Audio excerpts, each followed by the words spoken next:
Hey, listen to Wrestling Roundup on FreeFM, ArrowFM, and MP. As always, I'm Grady, and live on Skype we got Josh. Hey.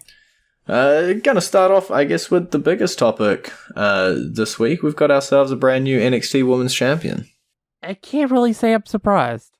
Yeah, we did talk about the possibility of it happening last week on the show, and I don't know, I guess when you write down Becky Lynch versus Tiffany Stratton on a piece of paper, this is the most obvious outcome.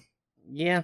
Maybe it's going to be one of those situations where they gave her an accomplishment that she never got in the first place, so that she can be a Grand Slam champion, just like the other horsewomen. Because I was reminded of the fact that Charlotte is actually a Grand Slam champion, because she did have a tag team title reign with Asuka. So... yeah, I'm guessing that maybe it was just to complete that. And maybe at the next event that's not No Mercy, or maybe even at No Mercy, maybe they'll put the title back on Stratton to put her over. It was a great match for Stratton. But yeah, it was just... you had somebody on the level of Tiffany Stratton that's NXT developmental versus arguably the top face of the women's division, the entire women's division. Yeah, that was never going to go over well. Someone who's main evented WrestleMania twice. Yeah, so I do think though the match did highlight Stratton pretty well. You know, she didn't go down easy, which, as you say, does indicate that potentially she could be picking that title back up going forward, or there could be some sort of shifty stuff here and there. It did feel a little bit like a box-ticking exercise, which, you know, Becky Lynch has done a lot, so I'm not super mad that it's happened here, as long as it, you know, gives back in the end, I guess. This could be like Finn Balor a couple years ago. Just a brief run.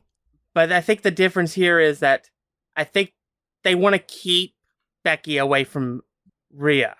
Yeah, I think that's the big piece here, right? We've put Becky down on NXT with this title just to stall out Rhea versus Becky. Yeah. So maybe she holds it until the Royal Rumble time, for the time frame. 3 to 4 months. 3 to 4 months. And then she'll come back to Raw to try to claim the WWE Women's from Rhea, and we get that clash that we knew was coming, but it's going to be a little further out than we were expecting because they don't want to do that now. Yeah, it does feel like that match is going to end up taking place either at a Rumble or at a WrestleMania, potentially both. And that is, I guess, the big clash or the big culmination that they see of this Rhea Ripley championship reign, because we've well noted that Raw, the women's division, is pretty weak. There isn't a lot of competitors there for her. She did take out Raquel, and she was attempting to deal with her division once more in the main event. Technically picking up the win, but with a little bit of help from a returning superstar who may be her next shot. Yeah. It's definitely very interesting because it's clear they're going to try to position Nia as a face. I don't think that's going to work very well. Because I think, honestly, I probably wouldn't have had her come back.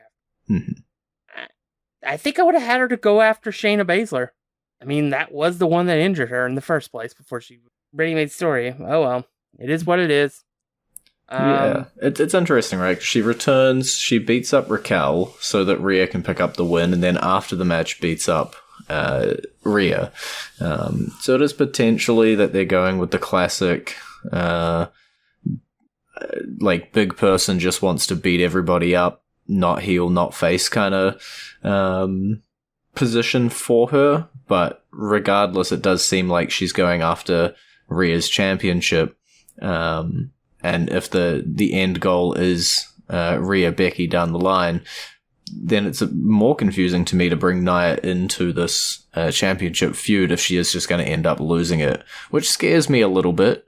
But I'll wait around. Obviously, she's only been back for 10 minutes of airtime, so we'll have to wait and see how it all plays out. Yeah. Yes, I think it could be right. It could just be a situation where it's like a Braun Strowman type of. It's just she's a big, powerful woman that reminds everybody that she is a big, powerful woman and just wrecks everything and leaves, just like her cousin. Yeah, and maybe that is what we end up seeing. Who really knows? We'll have to see how it all shakes out. What's the time? Yeah, we got time. But Rhea is a member of the Judgment Day, and the Judgment Day were quite busy this week. They showed up on SmackDown to take on the Brawling Brutes. They got face-to-face with Bobby Lashley and the Street Profits. They're with Jey Uso and Kevin Owens over on Raw. They're doing a lot of things, but let's rewind it all the way back and just start at the start. Judgment Day Brawling Brutes having a match on SmackDown. I'm all for it. That was a fun match, and can you say that you don't like the all four guys in this match? Yeah, I think on paper, right, it's solid, and they managed to deliver. It was the classic Dominic getting a little bit of a interference in the middle of the match, but overall, the Judgment Day sort of solidifying their title reign. I don't think it was a title match, but it was still, the champions taking on a potential contender for them. And so, yeah, they put on a good match. I think Holland and Butch continue to show why they're doing so well in the WWE. People obviously saw Butch/Pete Dunne and thought amazing things from him. And now I think Ridge Holland, barring a few incidents he's had that not directly his fault, is still getting his time to shine as well and showing what a talent he could be. Yeah. I definitely think that there's definitely potential for them to have a title reign somewhere down the road. But yeah, it's definitely the new Street Profits that are definitely lining up to be the next challenger for the Judgment Day titles. Yeah, I think if there was two championships, a Raw and a SmackDown, or a WWE and a World, whatever you want to call it, for sure, I think Brawling Brutes would be there and they'd be in that scene. But yeah, whatever you want to call the Hurt Profits, the Street Business, Street Profits with a new attitude, Lashley and Co., they made their challenge, and it's a bit early for me for Judgment Day to be losing those titles, but who knows? I'm never going to say it's a bad idea to have the Street Profits as heels capturing the titles. We did say that they needed this change of attitude. We did say that it would lead them to championship gold. So here's the time to see it. Yep. And it's just another step in the new Hurt Business, or whatever you want to call them, puzzle. I like that Lashley came out with them and kind of just stood like he was their enforcer. Because who's going to mess with Bobby Lashley? Not me. And maybe that's part of a build towards a SmackDown Survivor Series match. Yeah, definite combinations as well with Judgment Day. Obviously being cross-brand now with the Tag Team Championships. We'd been talking Survivor Series matches, War Games matches, options for Raw. There's options for SmackDown too. So yeah, that was just something great. For me, this is also a great opportunity to, and I'll say this almost every single feud that we have from here on out, but this is a great opportunity to split the championships, and let Street Profits run off with half of them, and let the Judgment Day continue with the other half over on Raw.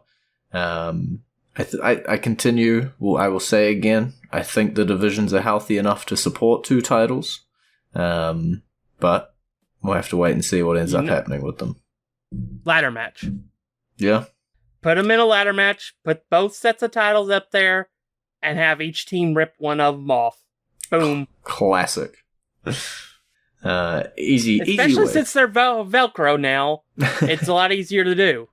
That's true. We don't have to unclasp it all. Yeah, there we go. Bam. Book it. Put it at the next show. But the Judgment Day weren't finished. They're all week. Judgment Day. On Raw, they were sort of the catalyst for Kevin Owens, Jey Uso. A little bit of dissension there. Kevin Owens getting a little bit nastier. Yeah, I mean, I can't really blame him for not trusting Jey. The last time he was in the ring with Jey Uso hit him with a chair. So, I can't blame him for that. But I think it's just it's more elements in this story with Jey, and we'll have to figure out where they're going with it. But having him around gives us more ammunition for a potential for a Raw War Games match. Yeah. It is a big question of who actually replaces him on SmackDown. Who did Raw trade? Everybody thinks it's Cody, and I don't think so. Who do you think it is? I'll take the bait. I don't know who it is. All right. I just don't think it's Cody. Yeah, Cody does feel like the extremely obvious choice. Yeah. And the fact that it's still being left up in the air does feel like they're not going to take the obvious route. Yeah. Also, it's also possible that it may be a player to be named later situation. Mm-hmm. That sometimes happens with like baseball trades, where the player isn't named until like 3, 4, 5, 6, 5 months down the road, and so it may be that it may end up being Cody Rhodes, but not until December or January. Yeah. But yeah, I don't know. For all I know, it could end up being somebody like Kevin Owens or Sami Zayn. Yeah, definitely two options. They are people on the Raw roster, therefore they are an option. But you did mention there Cody Rhodes. We are still talking about the Judgment Day, so we got to mention their segment on Raw. Dominic Mysterio and JD going toe-to-toe with Cody. And I guess continuing to fuel that Cody Rhodes versus Judgment Day piece that's happening. Judgment Day are holding a whole lot of feuds right now. Yeah, I mean, the entire Raw, every Raw storyline revolves around them. So... And some of the SmackDown ones and some of the NXT ones. Yeah. But, I mean, with Raw particularly, it's... If you want to go for the Women's Championship, Judgment Day. You want to go for the Tag Team Championship, Judgment Day. While the World Championship isn't directly involved, because it's Seth versus Shinsuke, that briefcase makes it involved. That ever-present briefcase. Yeah. I mean, they are being... Their storylines and everything are being entwined with the entire show. It's just what you like to see with the show. And it's becoming Raw's bloodline. Mm-hmm. Hopefully it doesn't last 3 years, though. As long as it's staying fresh and making change-ups like Bloodline does, I wouldn't have minded. And then just quickly before we go into the entrance theme of this week, NXT One Final One, we got our match. You've been calling for it for a little while. The NXT North American Championship on the line at No Mercy, I believe, against Mustafa Ali. He's getting his shot.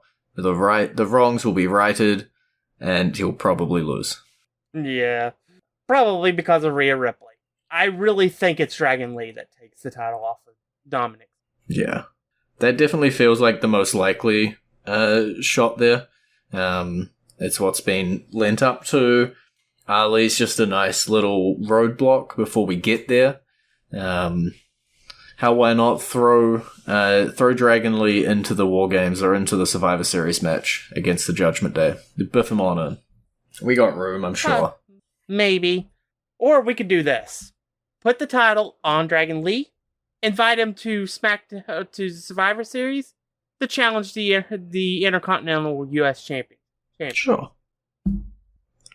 Why not, right? We did have that cross-brand Survivor Series with all the champs facing the other champs. Could definitely be something that they pull an element from. They don't necessarily need to build the whole show around it, but you can pull elements from it. I mean, especially if Dominic does remain the champion, you have it on the main roster then. Why not use it? Why not have Rey, Mysterio, Gunther, or whoever is the Intercontinental Champion, and Dominic Mysterio in a triple threat match? Why not? Well, we're well over halfway. I let that run quite a while before we go into our entrance theme. Coming up right about now, it is Becky Lynch.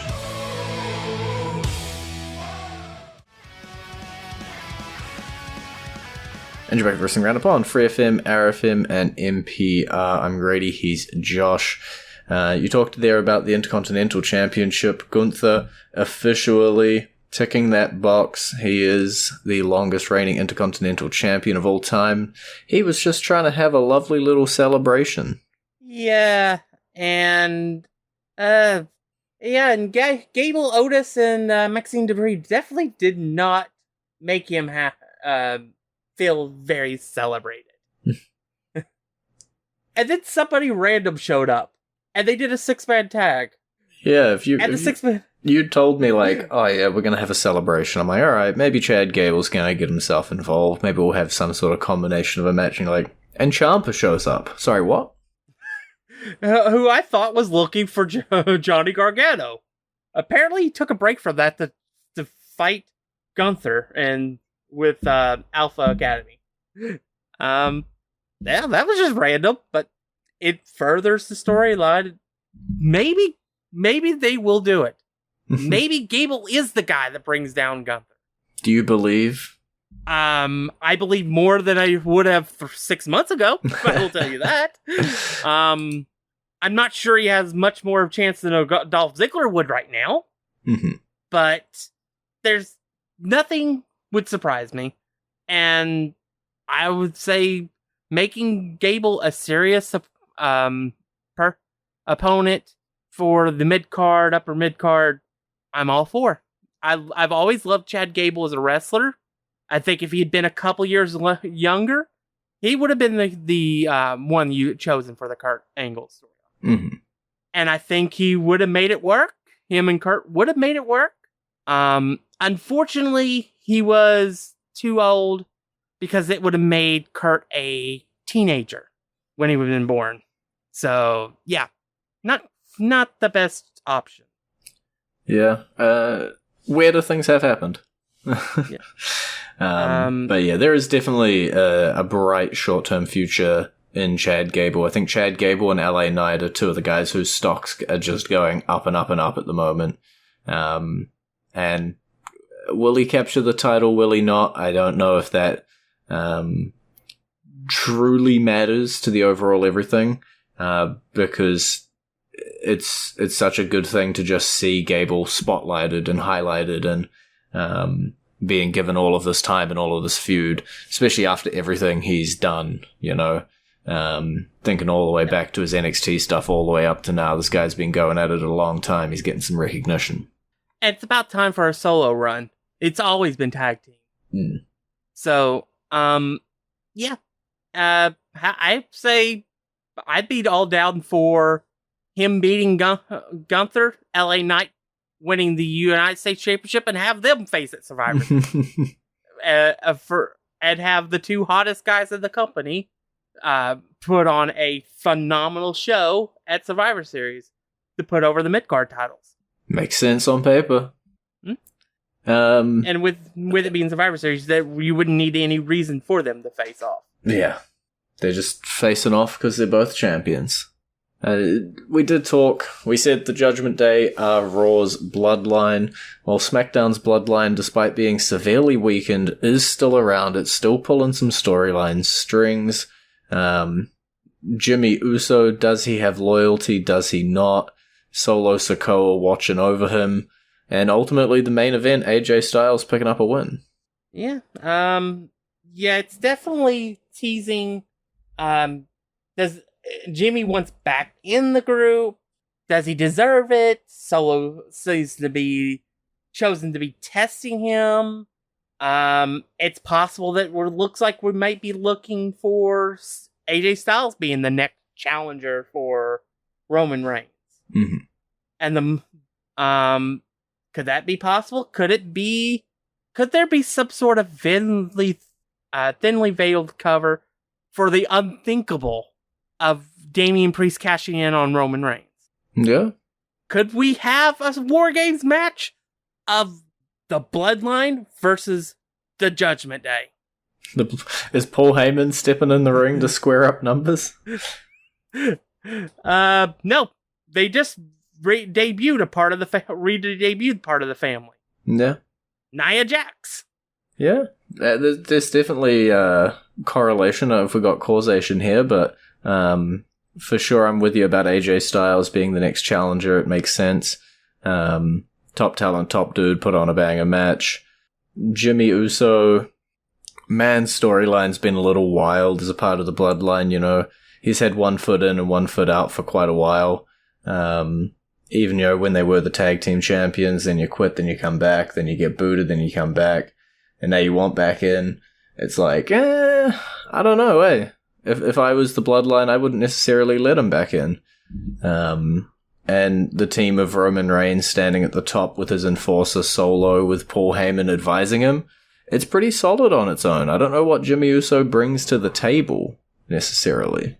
Yeah, I definitely wouldn't trust him, but then again, I wouldn't trust Paul Heyman. The rattiest rat of the rats. Yeah, so... And you know what would be fun was if it was just the whole breaking down the Bloodline turned out to be something Paul Heyman put together with Cody Rhodes. Yeah. I mean, because that would be pretty on par with and on brand for Paul Heyman. Paul kind of just does Paul things. Yeah. But yeah, it's more fun for the storyline. I don't know if he's going to work his way back into the group or if they are going to say, we can't trust you, you're dead to us. But I do like that they have that the Usos now have their own theme. Yeah, it really just adds to that distinction between them. Both having, you know, not just shared tag team entrance music. It makes sense. They're fully split. They're on different brands. They're as far away from each other as they can get in WWE. Why not? And yeah, if it helps Jay build himself his own little brand, as it seems to be doing on Raw, you know, he's got that crowd behind him. And then if it does the same on SmackDown with distinguishing Jimmy Uso as a single star, then that's something I didn't think, you know, 2-3 years ago that we were going to have. I suggested it when Jimmy got hurt because for years I wanted to see what they could do on their own. Mm-hmm. And I was told since they were twins, they would always be tag teams. That there's no point in having one without the other. We're finally getting to see that. And I love the fact that they're Titantrons and stuff. Jay is on Raw, correct? His theme is blue. Jimmy's on SmackDown, but his theme is red. Yeah, it's a little topsy-turvy. Yeah. But it's fun. Just more layers for the storyline, and we'll just have to see where it goes. But I think we expect a clash between the Usos at WrestleMania at some point. But let's just enjoy the ride. Yeah. And then we don't have long, mere minutes, but LA Knight continuing his ascension against the baddies on SmackDown. Grayson Waller, Austin Theory poking their nose in, Austin Theory taking a loss for it. Ultimately, Rey Mysterio potentially in the sights. I don't know, the alignments just don't super work. He's still got to finish his stuff with Santos, but yeah, Knight getting a shine until then. Yeah, it's just another step for LA Knight as he works his way towards gold. Let's just get it to him sooner rather than later, eh? Yeah. I would say maybe the event after the next premium live event, maybe have him face Rey Mysterio. Because at the end of the day, you could just have it put as, I've got to know. I've always been a fan of Rey. I got to know if I'm good enough to beat him. Yeah, there's definite ways to work the storyline, and you can continue the Santos Escobar stuff as well, right? You could have him potentially costing Rey the match, continuing that. There's definitely ways around it and ways to build it. So let's see what they do end up doing with LA Knight in the future. But for this week, that is all we have time for. It's been great talking to you. Baby. You can visit our Facebook page, facebook.com/wrestling R&D up, our Twitter page, twitter.com/wrestling R&D up, or our YouTube page, youtube.com/wrestling R&D up. And we will catch you next week.